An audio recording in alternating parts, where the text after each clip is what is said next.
Imbes na ban sa Roblox, nais ng ilang grupo na higpitan at bantayan na lang ang mga kabataang Pinoy na naglalaro nito. Ang tugon ng gobyerno sa pagtutok ni Dano Tingkungko. Bakasyon pa naman ng maraming bata.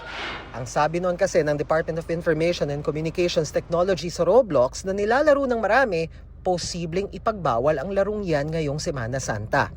Pinamonitor kasi ito ng Cybercrime Investigation and Coordinating Center o CICC dahil may mga game na nakakausap umano ang mga kabataan ng ilang matatandang gusto silang abusuhin o gamitin sa karahasan. Pero sa pulong ng kagawaran sa mga stakeholders, kahit ilang grupo na para sa mga kabataan, sinabing hindi nila yan gusto. We're also not in favor of a total ban.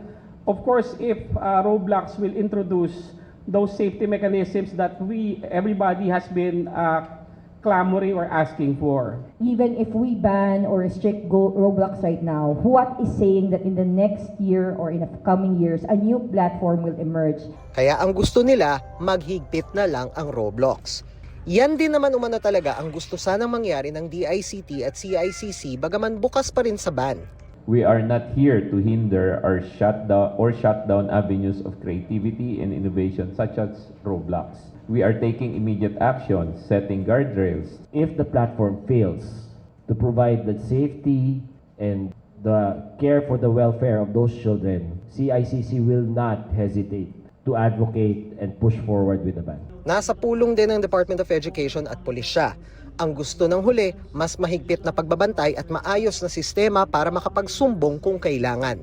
Real-time monitoring of in-game communications must be enhanced to detect and prevent predatory behavior. Reporting mechanism should be simple and accessible for both children and their parents. Napagkasunduan ding higpitan ang pagtiyak sa edad ng mga naglalaro at hindi paglalagay lang ng birthday. Sa panig ng Roblox, dapat anyang mas aktibo ang platform sa pag-monitor sa chatbox para mapigil ang potensyal na pag-abuso. At dapat may direct hotline sa pulisya at ibang nagpapatupad ng batas. Walang kinatawa ng Roblox sa pulong, pero nauna na nitong sinabing meron silang advanced safeguards at safety policies and processes para maprotektahan ang mga player laban sa mga mapanganib na content at communication, gamit ang AI at gamit ang mga dedicated teams. Limitado rin lang umanong makipag-usap ang mga bata at teenagers sa kaedad nila. At may mga paraan sila para mag-report at makapag-ulat sa mga law enforcement at safety organizations. Hiling ng mga stakeholder, magkaroon ng formal na kinatawan ang Roblox sa Pilipinas. Sa April 7 ay pupunta sa Pilipinas sa mga kinatawan ng Roblox para makipag-usap sa DICT. Dano Tingkungko, Nakatutok, 24 Oras.